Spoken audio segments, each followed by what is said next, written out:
Hello students, जैसा कि आप सभी को पता है हमारा जो चैप्टर है हाउ डू ऑर्गेनिज्म रिप्रोड्यूस वो कंप्लीट हो चुका है। अब उसके अंदर ही एक चैप्टर है आपका 10th क्लास के अंदर, that is control and coordination. वो अब कटवा दिया गया है सीबीएसई के द्वारा, इसलिए हम उसी से रिलेटेड चैप्टर करेंगे, neural control and coordination. Okay, ये क्लास 11th का चैप्टर है तो हम इसको स्टडी करेंगे। अब इस चैप्टर के अंदर हमें क्या क्या पढ़ना है, नर्व इम्पल्सिस के बारे में पढ़ेंगे, ट्रांसमिशन ऑफ नर्व इम्पल्स और इम्पल्स कंडक्शन। इसके साथ साथ हमें ह्यूमन ब्रेन सिस्टम भी पढ़ना है। जो जो टॉपिक बच्चों इस चैप्टर के अंदर कटवा दिए हैं वो हम नहीं पढ़ेंगे क्योंकि वो एग्जाम्स के अंदर नहीं आएंगे। तो जो मेन टॉपिक्स हैं वही हम कवर करेंगे। तो सबसे पहले देखो, न्यूरल कंट्रोल एंड कोऑर्डिनेशन का मतलब क्या होता है। न्यूरल कंट्रोल, इससे तो आप समझ ही गएंगे कि हमें न्यूरॉन्स के बारे में पढ़ना है। और कोऑर्डिनेशन, अब कोऑर्डिनेशन आता है, कोऑर्डिनेशन क्या होता है। तो देखो बच्चों, कोऑर्डिनेशन वो प्रोसेस होती है जिसके द्वारा दो या दो से ज्यादा ऑर्गन्स आपस में इंटरेक्ट रहते हैं और आपस में एक दूसरे का जो फंक्शन है वो कॉम्प्लीमेंट प्रोवाइड करते हैं, यानी कि एक दूसरे के पूरक होते हैं। देखो कैसे, जैसे हम फिजिकल एक्सरसाइज करते हैं, जब हम फिजिकल एक्सरसाइज करते हैं तो हमारा रेट ऑफ रेस्पिरेशन क्या हो जाता है, हाई हो जाता है, हमारी धड़कनें तेज हो जाती है, जिसके कारण हमारा सांस क्या हो जाता है, फूलने लगता है। इसलिए जो हमारी लेग की जो मसल है और जो हमारा रेट ऑफ रेस्पिरेशन है वो आपस में क्या कर रहे हैं, एक दूसरे के कॉम्प्लीमेंट है। यानी कि हम कह सकते हैं हमारी जो हार्ट मसल हुई या लेग मसल्स हुई वो एक दूसरे का क्या कर रहे हैं, इंटरेक्ट कर रहे हैं, कोऑर्डिनेट कर रहे हैं। तो वही क्या हमारा कोऑर्डिनेशन। कोऑर्डिनेशन क्या होता है, it is the process through which two or more organ interact and complement the function of one another, उसे क्या बोलते हैं बच्चों, कोऑर्डिनेशन बोलते हैं। अब आगे फर्दर इसको जो है डिवाइड कर दिया गया है न्यूरल सिस्टम के अंदर और एंडोक्राइन ग्लैंड्स के अंदर। अगर हम बात करें न्यूरल सिस्टम की, तो न्यूरल सिस्टम क्या होता है, ये पॉइंट टू पॉइंट कनेक्शन होता है। यानी कि हम कह सकते हैं जो आपका न्यूरल सिस्टम होता है इसके अंदर जो एक्शन शो होगा वो न्यूरॉन्स करेंगे।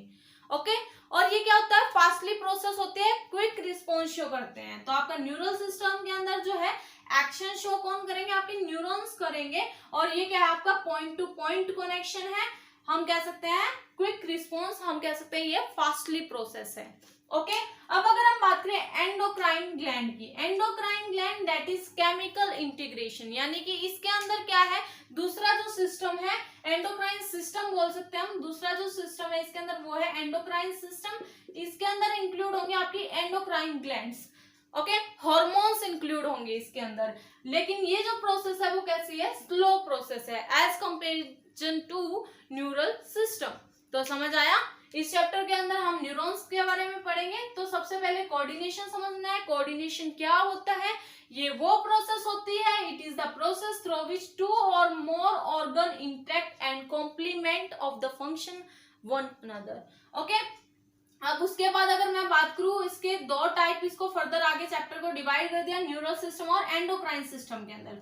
तो जो न्यूरल सिस्टम होता है वो फास्टली प्रोसेस होती है, that is quick response show करता है। और आपका जो एंडोक्राइन सिस्टम, इसके अंदर एंडोक्राइन ग्लैंड्स फंक्शन करेंगी और वो जो है ये जो प्रोसेस है वो कैसी होती है, आपकी स्लो प्रोसेस होती है। तो समझ आया, ये आपका जो है एनसीईआरटी का फर्स्ट ही पेज है। बच्चों हम सबसे पहले पढ़ेंगे न्यूरल सिस्टम के बारे में। न्यूरल सिस्टम के अंदर क्या इंक्लूड होंगे, न्यूरॉन्स।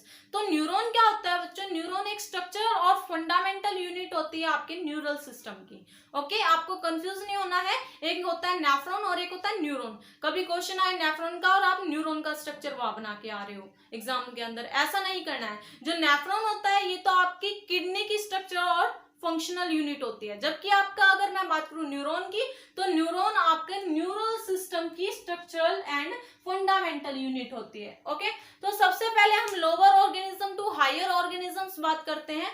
अगर मैं बात करूं हाइड्रा की, तो हाइड्रा के टाइम पर, उस टाइम क्या था, इतना ज्यादा न्यूरॉन जो है वेल डेवलप्ड नहीं हुआ था, तो वहां पर न्यूरॉन के कुछ नेटवर्क से लाइक स्ट्रक्चर दिखने को मिले थे हाइड्रा के अंदर, लेकिन पूरा वेल डेवलप्ड न्यूरॉन नहीं मिला था। ओके, अब अगर हम बात करें इंसेक्ट की, इंसेक्ट के अंदर क्या था, ब्रेन तो प्रेजेंट था ही, इसके साथ साथ गैंग्लिया भी प्रेजेंट थे, अब भी है वो तो, ठीक है। जैसे कि हम एग्जांपल ले सकते हैं कॉकरोच का। कॉकरोच का अगर आप सिर काट दो तो उसके ब्रेन के ऊपर क्या होते हैं, छोटे छोटे गैंग्लिया प्रेजेंट होते हैं। ओके, तो इंसेक्ट के अंदर क्या देखने को मिला, ब्रेन और गैंग्लियन। अगर मैं बात करूं वर्टिब्रेट्स, यानी कि हम हमारी ही बात करते हैं तो हमारे अंदर पूरा वेल डेवलप्ड ब्रेन प्रेजेंट होता है।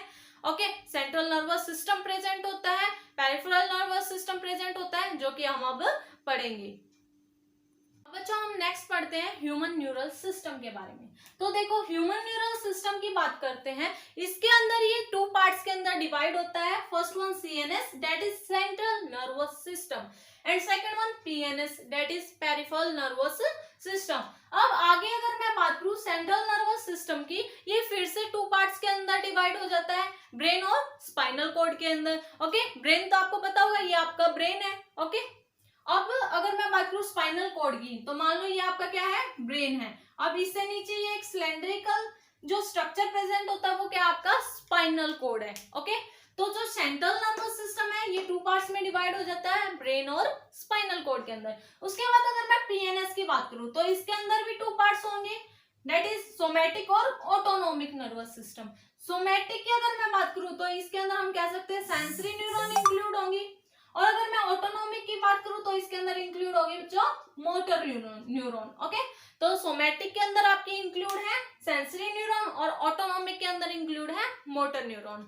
अब देखो जो सेंसरी न्यूरॉन होती है ये क्या करेगी, इंपल्स को ट्रांसमिट करेगी सीएनएस से लेकर कहां तक बच्चों, स्केलेटल मसल तक, that is voluntary muscles. Neuron है, इसका फंक्शन क्या होता है, ये इंपल्स को ट्रांसमिट करती है, it transmit impulse from CNS to skeletal muscle। ये CNS से लेकर स्केलेटल मसल तक जो है इंपल्स को ट्रांसमिट करती है, दैट इज सेंसरी न्यूरॉन। और मोटर न्यूरॉन की अगर मैं बात करूं तो बच्चों ये क्या करती है, ये इंपल्स को ट्रांसमिट करती है from CNS to involuntary muscle, that is smooth muscles. Okay, तो समझ आया, ऑटोनोमिक इसके अंदर मोटर न्यूरॉन होंगी और इसके अंदर आपकी होंगी सेंसरी न्यूरॉन। अब फिर से ऑटोनोमिक 2 पार्ट्स में डिवाइड हो जाता है, सिंपैथेटिक और पैरासिम्पैथेटिक, जो कि हम आगे पढ़ेंगे। ओके, तो समझ आया, ये चार्ट आपका यूं का यूं पूरा एनसीईआरटी के अंदर दे रखा है। इस चैप्टर के अंदर आपको अच्छे से रिवाइज करना है सेंट्रल और पेरिफेरल नर्वस सिस्टम, फिर हम पढ़ेंगे आगे चलकर brain, spinal cord, okay, sensory neuron और मोटर न्यूरॉन, इन सबको स्टडी करेंगे। ठीक है, तो हमने न्यूरॉन पढ़ लिया था, अब न्यूरॉन से आगे पढ़ते हैं। देखो न्यूरॉन क्या बताया था मैंने, it is the structural and fundamental unit of neural system. Okay, अब देखो न्यूरॉन जो है इसको फर्दर 3 मेजर पार्ट्स के अंदर डिवाइड कर दिया। First one cell body, then dendrite and last one axon. Okay, ये आपको दिख रही होंगी कि आपकी डेंड्राइट है और ये यहाँ क्या है, सेल बॉडी है, और ये लॉन्ग जो स्ट्रक्चर है ये क्या है, एक्सोन है। तो जो न्यूरॉन है ये 3 मेजर पार्ट्स के अंदर डिवाइडेड है।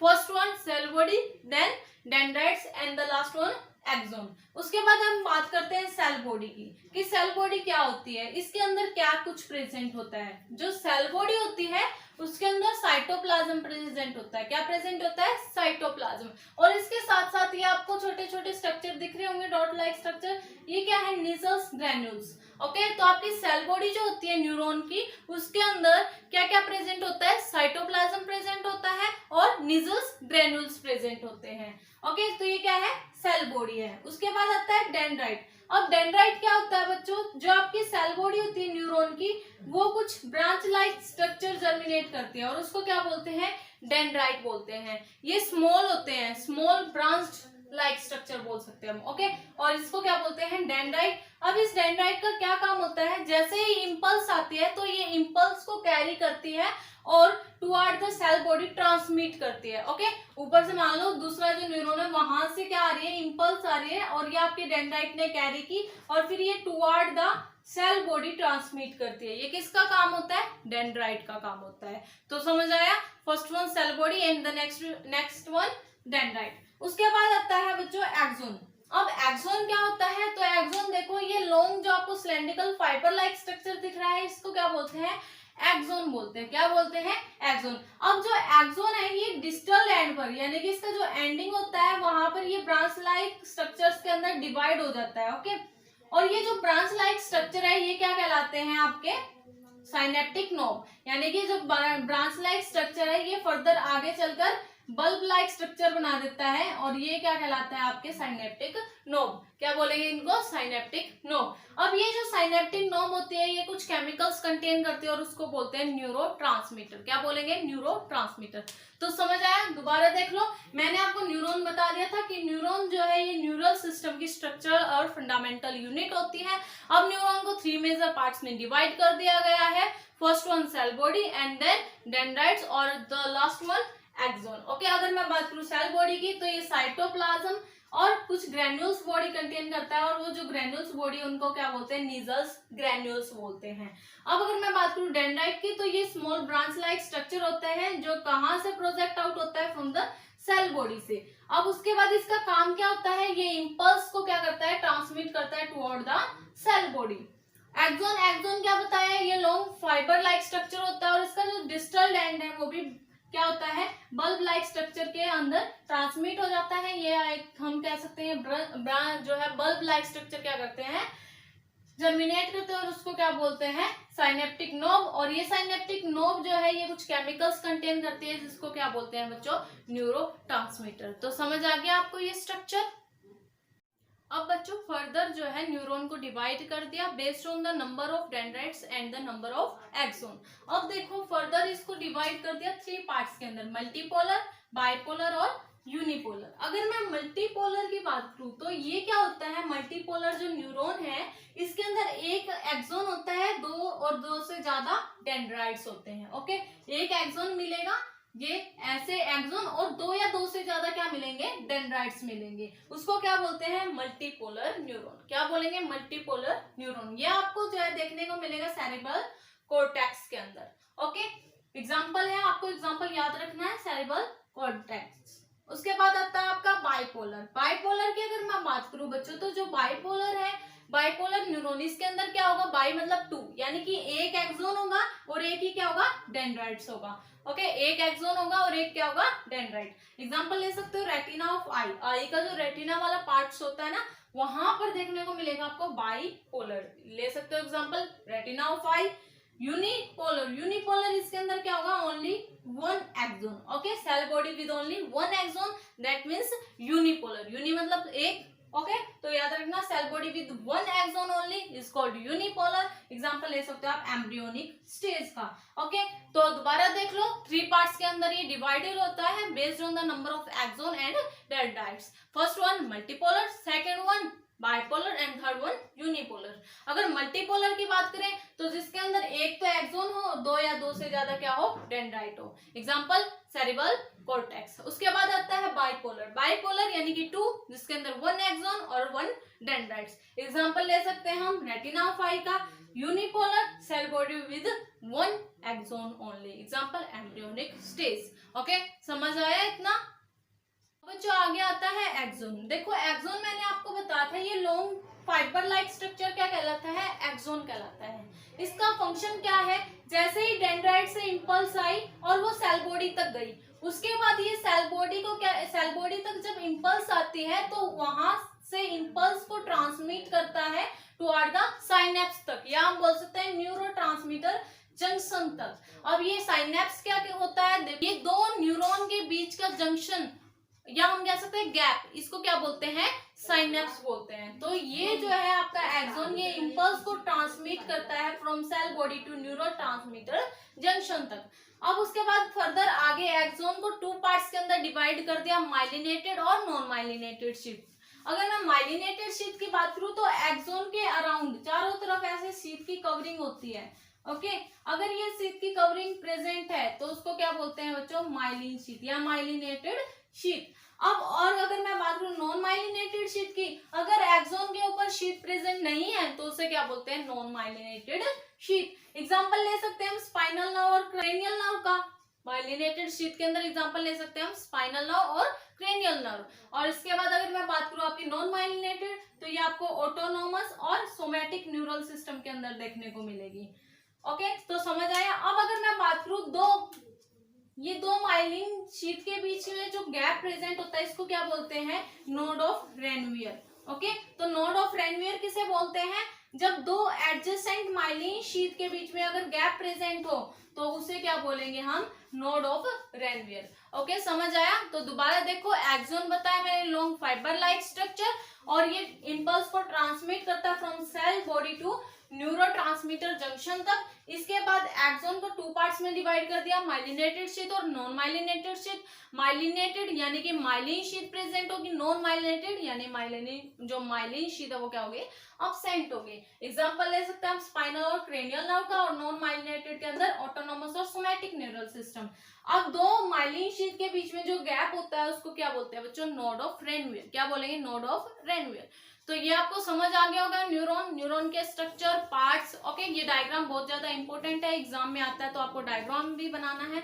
अब हम इससे आगे जो है ट्रांसमिशन या हम कह सकते हैं कंडक्शन ऑफ नर्व इंपल्स का टॉपिक पढ़ेंगे। ओके।